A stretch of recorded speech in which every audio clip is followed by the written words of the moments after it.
मेरे बुजुर्गों, अस्सलामु अलैकुम व रहमतुल्लाहि व बरकातुहू। वालेकुम अस्सलाम व रहमतुल्लाह। जैसा कि बताया गया था कि 12 बजे तक प्रोग्राम चलेगा और तकरीबन 12:01 हो गया है। अगर आप मुनासिब समझें तो सलातो सलाम पढ़ लिया जाए, वरना 10 मिनट हमको भी झेल लें। नहमदुहु व नुसल्ली अला रसूलिहिल करीम, अम्मा बाद, फ़अऊज़ु बिल्लाहि मिनश शैतानिर रजीम, बिस्मिल्लाहिर रहमानिर रहीम। या अय्युहल्लज़ीना आमनुत्तक़ुल्लाह, सदक़ल्लाहु मौलानुल अज़ीम व सदक़ रसूलुहुन नबियुल अमीनुल करीम व नहनु अला ज़ालिका लमिनश शाहिदीन व शाकिरीन वल्हम्दुलिल्लाहि रब्बिल आलमीन। आइए सबसे पहले हम और आप मिलकर कौनैन के दूल्हा की बारगाह में हदिये दुरूद सलाम पेश कर लें। अस्सलातु वस्सलामु अलैका या रसूलल्लाह, अस्सलातु वस्सलामु अलैका या रसूलल्लाह, व अला आलिका व अस्हाबिका या हबीबल्लाह, व अला आलिका व अस्हाबिका या हबीबल्लाह। अस्सलातु वस्सलामु अलैका या नबी अल्लाह, अस्सलामु अलैका या नबी अल्लाह, व अला आलिका व अस्हाबिका या नूर अल्लाह, व अला आलिका व सहाबिका या नूर अल्लाह, सल्लल्लाहु तआला अलैहि वसल्लम। सल्लल्लाहु अलैहि वसल्लम। एक मर्तबा जो पढ़ने का रवाज है दुरूद पाक ऐसे पढ़ लें। अल्लाहुम्मा सल्लि अला सय्यिदना व मौलाना मुहम्मदिन बारिक वसल्लम, सल्लल्लाहु अलैहि या रसूलल्लाह, सल्लल्लाहु तआला अलैहि वसल्लम। मेरे बुजुर्गों और खुसूसियत के साथ सामने वाले बच्चों, ये जगने की रात है। अच्छा हाँ, हाथ उठाइए किसके अब्बा अम्मा जिंदा हैं। सुभान अल्लाह, सुभान अल्लाह। तब तो आप किस्मत वाले हो यार। सुभान अल्लाह। हदीस सुनाऊं जी, बुखारी शरीफ की। सुभान अल्लाह। अल्लाह के रसूल सल्लल्लाहु तआला अलैहि वसल्लम इरशाद फरमाते हैं कि जो बंदा अपने माँ बाप के लिए मग़फ़िरत की दुआ करता है, मग़फ़िरत की दुआ का मतलब यानी ये अल्लाह हमारे माँ बाप को बख्श दे, तो मेरे आका फरमाते हैं कि अल्लाह ताला उसके माल में बरकत ही बरकत अता फरमाता। सुभान अल्लाह, सुभान अल्लाह, वाह माशाअल्लाह। आज हम रोजी की तलाश में हैं और रोजी हमारे घर पर है। बुढ़िया बुढ़वा हमारे घर पर है बेटा। हक हक हक। मेरे दोस्तों, ये ऐसी नहूसत है माँ बाप की नाफरमानी। ये खुदा की कसम, आप पूरी रात इबादत करो और बाप रूठा हुआ है तो वल्लाही लजीम आपकी इबादत कबूल नहीं की जाएगी। अल्लाह अकबर। ये लोग कुंजी है रे, जन्नत की कुंजी है ये लोग। हाँ, बगैर इनकी रजा के अल्लाह तबारक व तआला हमें जन्नत नहीं दे सकता। ये मेरे दोस्तों, हम लोगों के माँ बाप तो इंतकाल कर चुके हैं। काश वो लोग जिंदा रहते तो सर पे बिठा के रखते हम लोग। लेकिन आप खुश नसीब हैं कि आपके माँ बाप जिंदा हैं। आप उन्हें मनाइए, खुदा की कसम रब मान जाए। क्या बात। माँ बाप को मना करके देखो। आज की रात मग़फ़िरत की रात है। अल्लाह तबारक व तआला तलाश कर रहा है कि कौन बंदा मेरी बारगाह में आके झुक जाए। सुभान अल्लाह। तो वो हदीस पूरी नहीं हुई अभी बुखारी शरीफ की कि अल्लाह ताला उसके माल में बरकतें अता करता है। किसके लिए? जो बंदा अपने माँ बाप के लिए दुआए मग़फ़िरत करता है। मेरे आका इरशाद फरमाते हैं कि सिर्फ माल ही नहीं बल्कि उस बंदे की उम्र भी बढ़ा दी जाती है। तो बताओ, माल भी बढ़ रहा है, उम्र भी बढ़ रही है। आप क्या करना है आपको इस रात में? जिस तरह से अपने लिए आप दुआ करें तो हाथ को उठा दें अल्लाह की बारगाह में, परवरदिगार आलम हमारे माँ बाप की मग़फ़िरत फरमा दें। और आप नमाजें पढ़ते हैं ना आकर के, माँ बाप के मकाम को बता रहा हूं मेरे दोस्तों, इज्जत करो उनकी। आप खुश नसीब हो कि आपके माँ बाप जिंदा हैं। इज्जत करो, अदब करो। आप फजर की नमाज पढ़ के घर गए, और माँ से सलाम किया, अब्बा से सलाम किया, अस्सलाम वालेकुम या वालिदा मोहतरमा, या अब्बा जान, आपने सलाम किया और उन्होंने मुस्कुरा करके आपके सलाम का जवाब दे दिया, तो मैं दावे के साथ करता हूं कि आपके फजर की नमाज कबूल कर ली जाए। सुभान अल्लाह, क्या बात है। और अगर वो नाराज हैं, आपके सलाम का जवाब न दे करके अपने मुंह को फेर लिया, तो परवरदिगार आलम उस नमाज को ठुकरा देगा, आपकी नमाज कबूल नहीं की जाएगी। ये माँ बाप है मेरे दोस्त, मेरे नौजवान बच्चों और बच्चियों, माँ बाप की कद्र करो। ये माँ बाप ऐसी नेमत है। अब देखिए ना, दुनिया में लोग मोहब्बत कर रहे हैं ना, आजकल तो मोहब्बत का एकदम तूफान आया हुआ। आई लव मोहब्बत, आई लव यू, ऐसे बोलते हैं। अरे सब ढकोसला है, सब बकवास है। मोहब्बत करने वाला जरा कह दो अपनी उंगली काट के दे दो, अभी भाग जाएगा, पता चल जाएगा कि कितनी मोहब्बत। और खुदा की कसम, हदीस के मुताबिक मोहब्बत तो आपकी माँ करती है, जैसा कि मेरे आका फरमाते हैं। क्या बात है, सुभान अल्लाह। कि ये जो आई लव यू वाली मोहब्बत है ना, ये मकसद के लिए है, मतलब के लिए। हक है हजरत, हक है, क्या मकसद के लिए है। जब वो मकसद खत्म हो जाएगा ना, तो सारी मोहब्बत, सारा मोहब्बत का नशा उतर जाएगा। ये धोखा है सरासर। लेकिन हदीस में फरमाया गया है कि माँ बाप की मोहब्बत किसी मकसद के लिए नहीं होती। हक है। माँ जो मोहब्बत करती है, मेरी बेटियों सुनो, माँ की मोहब्बत ये किसी मकसद की मोहब्बत नहीं होती है।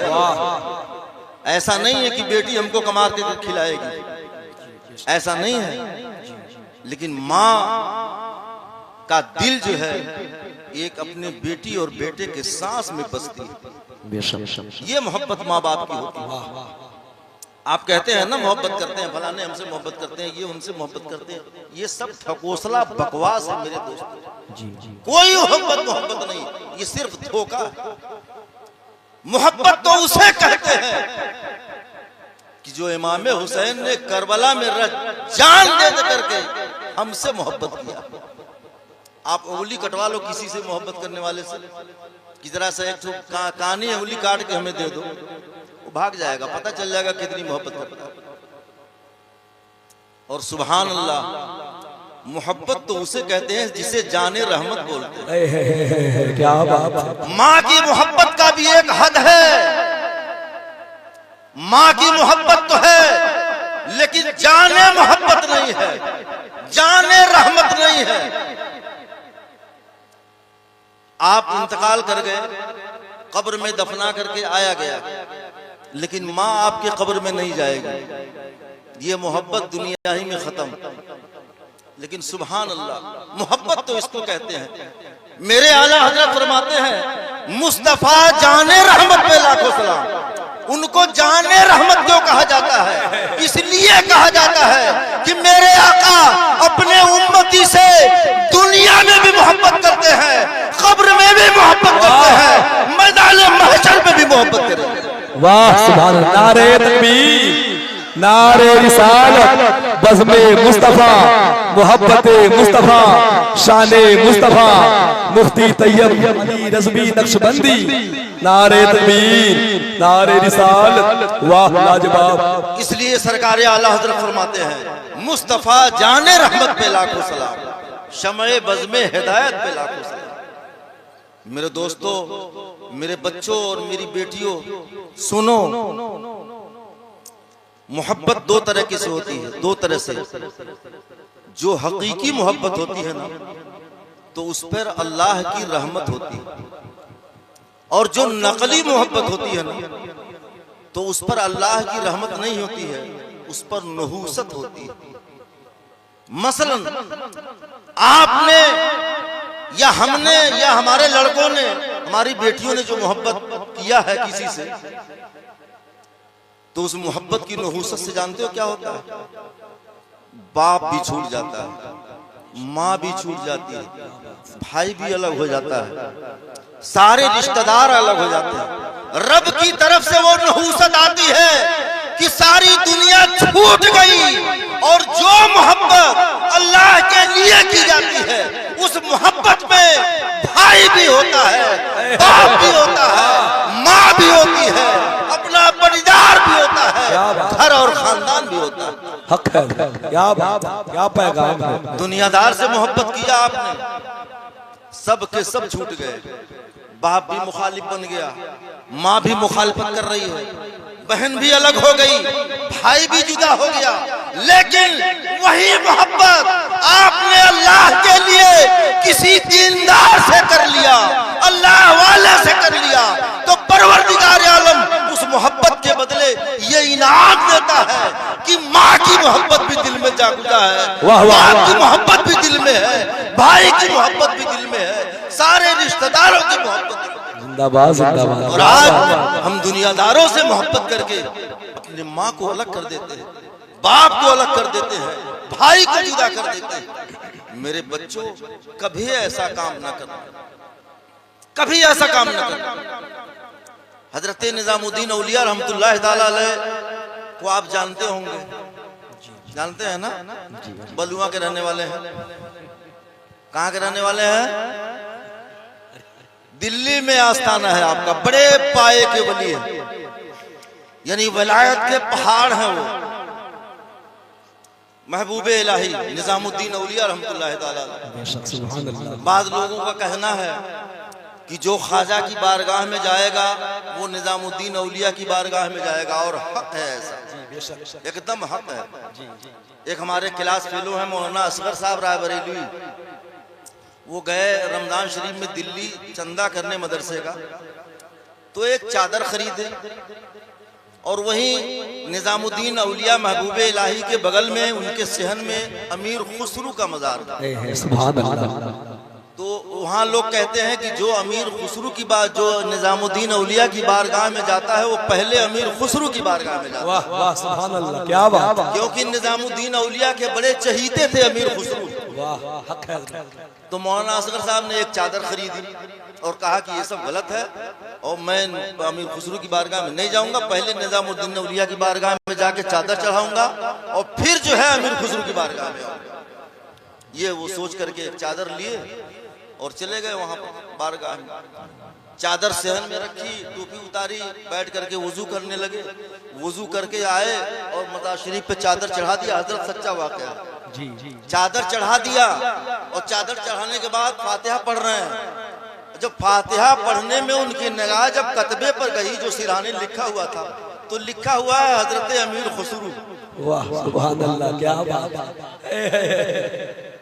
हमने कहा देखिए कमाल इन बुजुर्गों का, कि ये तो मान के आए थे कि हम उनके वहां पहले नहीं जाएंगे, और निजामुद्दीन औलिया ने पहले भेजा भी और अपनी चादर भी उन पर चढ़वा दी। सुभान अल्लाह, कि तुम कैसे नहीं जाओगे, भेजेंगे तो हम तुम। वाह मेरे दोस्तों, तो वो निजामुद्दीन औलिया, अब सुनो, जब उनके वलायत की मंजिल में कोई मंजिल रुक जाती थी और वो दुआ करते थे, वो मंजिल पूरी नहीं होती थी। मंजिल समझ रहे हैं? एक वली की मंजिल गुम्बद खजरा तक होती है, किसी की मंजिल पूरी दुनिया का मुराकबा होता है, किसी की मंजिल पहले आसमान पर, किसी की दूसरे पर, किसी की तीसरे पर, किसी की चौथे पर, किसी की सातवें पर, किसी की अर्शे आदम पे, और अर्शे आदम हजारों करोड़ों लाखों है। समझ रहे हैं आप? तो ये वली की मंजिल होती है, यानी जिसकी जहां पहुंच है। तो उनके ऊपर पहुंचने में जब रुक जाता था, ऊपर पहुंचना उनका, तो रब की बारगाह में दुआ करते थे, तो दुआ कबूल नहीं होती। तो आप फरमाते हैं कि मैं अम्मा की बारगाह में जाता था। सुभान अल्लाह। अरे अम्मा के नाम पर तो बोल दो ना मर्तबा, सुभान अल्लाह। वो कहते हैं मैं अपनी वालिदा के पास जाता था और पैर दबाने लगता था। वो उठ के बैठ जाती थी, बेटा क्या हुआ, क्यों पैर दबा रहे हो? कहा कि अम्मा हमारी फला मंजिल तय नहीं हो रही है। तो आप फरमाती थी कि तू खुद ही वली है, तू खुद ही पीर है, दुआ कर। तो आप फरमाते हैं मैं उनसे कहता था कि अम्मा हमारी दुआ कबूल नहीं हो रही। आप दुआ कर दीजिए मेरी मंजिल बढ़ जाए, अल्लाह ताला हमारी मंजिल को आगे बढ़ा दे। तो सोचो ये कौन सी मंजिल, दुनियादारी नहीं, ये वलायत की मंजिल। वाह सुभान अल्लाह। आप फरमाते हैं कि मेरी अम्मा उठती, वजू करती और तस्बीह के दाने लेती और 500 बार नबी पाक सल्लल्लाहु ताला अलैहि वसल्लम पर दरूद शरीफ पढ़ती सुभान अल्लाह। और पढ़ने के बाद दुआ के लिए हाथ उठाती। आगे इरशाद फरमाते हैं अभी वो दुआ करती ही रोती, दुआ से हाथ नहीं गिराती, उससे पहले अल्लाह तबारक व तआला हमारी मंजिल को बढ़ा देता। सुभान अल्लाह सुभान अल्लाह, क्या बात है। हमारे हुजूर फरमाते हैं कि माँ बाप ऐसे हैं कि अल्लाह तबारक व तआला अपने बच्चों के हक में अगर वो दुआ करें तो अल्लाह तबारक व तआला उनकी दुआ को कबूल फरमा लेता है। ये हमारे नबी की हदीस पाक है। ये मेरे बुजुर्गों, आप माँ बाप को पाए हुए बहुत खुश नसीब हो कि आपके अब्बा भी हैं, आपके अम्मा भी हैं। आप उनकी नाफरमानी न करो। अगर धूप में खड़ा कर दें तो ये न पूछो कि आपने क्यों धूप में खड़ा किया है, सवाल जवाब ना करो। जरा सा हाथ उठा दो तो कौन अपने अम्मा का हाथ चूम लेगा अभी जाकर के, हाथ उठाओ। बस इतने लोगों की अम्मा है, इधर वाले नहीं है क्या? सुभान अल्लाह सुभान अल्लाह। अरे अम्मा का हाथ चूमोगे ना, खुदा की कसम जन्नत की चौखट मिल जाएगी, जन्नत की चौखट मिल जाएगी। और अब्बा को छोड़ नहीं देना जी, बिल्कुल। अब्बा का भी हाथ चूमना। जी जी। मेरे बुजुर्गों, ये बहुत बड़ी नेमत है, बहुत बड़ी दौलत है। और जो इनका नाफरमान है ना, इस रात में भी उसकी दुआ कबूल नहीं हुई। और सिर्फ उसी की नहीं, अल्लामा सुयूती रहमतुल्लाह ताला अलैह फरमाते हैं कि अगर कोई पूरे गांव वालों के लिए दुआ किया, जैसे हमारे हजरत बहुत शानदार तकरीर हुई मुफ्ती साहब क़िबला की, सुभान अल्लाह, ऐसी तकरीर की जरूरत है इस जमाने में। बहुत शानदार तकरीर हुई। ये दुआ करेंगे हमारे पूरे गांव वालों के लिए तो सबके हक में वो दुआ कबूल हो जाएगी। लेकिन जो माँ बाप का फरमान नाफरमान होगा ना, उसको छांट कर उसको छांट दिया जाएगा।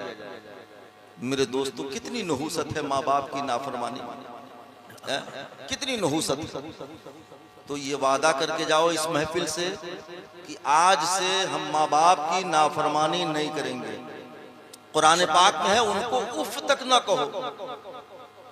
यहाँ तो सऊदी से कमा के आया हमारा बेटा और तुरंत खड़ा हो गया। एक बात अगर बाप बोल रहा है तो 4 बात सुनाएगा, पैसे की गर्मी। अरे ये ऐसा पैसा कुछ नहीं है। हमारी शरीयत में है कि अगर माँ बाप काफिर हैं तो उनका भी एहतराम और अदब करना वाजिब है। माँ बाप अगर काफिर हैं तो उनका भी अदब और एहतराम करना वाजिब है औलाद के ऊपर। पैसे की गर्मी से एक बात अगर बाप बोलेगा तो 4 बात बेटा सुनाएगा। न करो ऐसा। तुम दौलत लेकर के आए हो और दौलत क्या है? दुनिया है। और दुनिया किसको कहते हैं? जिस पर अल्लाह का गजब हो, ये दुनिया है। पैसे की गर्मी से अल्लाह की बारगाह में कबूलियत नहीं होती है, बल्कि अल्लाह की बारगाह में कबूलियत होती है सजदा करने से। अभी हमारे हजरत ने बताया ना कि अल्लाह तबारक व तआला सजदे की तौफीक छीन लेता है। तो सुनो, 2 चीजें और भी हैं उसके साथ में। अल्लाह तबारक व तआला जिस बंदे से नाराज होता है ना, तो सबसे पहले तो सजदे की तौफीक छीन लेता है। और दूसरी चीज जो उस पर बंदे पर वारिद होती है वो ये होती है कि उस बंदे की औलाद नाफरमान होती है। ये दूसरी चीज है अल्लाह के नाराज होने का सबब। उस बंदे की औलाद क्या होती है? नाफरमान होती है। अपना मुहासबा आप करिए। और तीसरी चीज जो होती है अल्लाह के नाराज होने की, तीसरी चीज ये होती है कि जो अल्लाह तबारक व तआला हमारे ऊपर हुक्मरान बनाता है वो जाहिल और नाबलद को बनाता है। आप तीनों चीज मुआजना कर लीजिए कि आप उसमें है कि नहीं है उस कटघरे। अगर इसमें से कोई भी एक पाई जाए तब भी आप समझ लें कि अल्लाह हमसे नाराज है। मेरे दोस्तों, ये अल्लाह के मनाने वाली बात, मनाने वाली रात है, मनाने वाली बात है। आज अल्लाह को मनाइए। अल्लाह तबारक व तआला हमें मस्जिद में दाखिल नहीं होने देता, तौफीक नहीं देता, उसको पसंद नहीं है कि इतने गुनाह के अंबार हैं और ये मेरी मस्जिद में आए।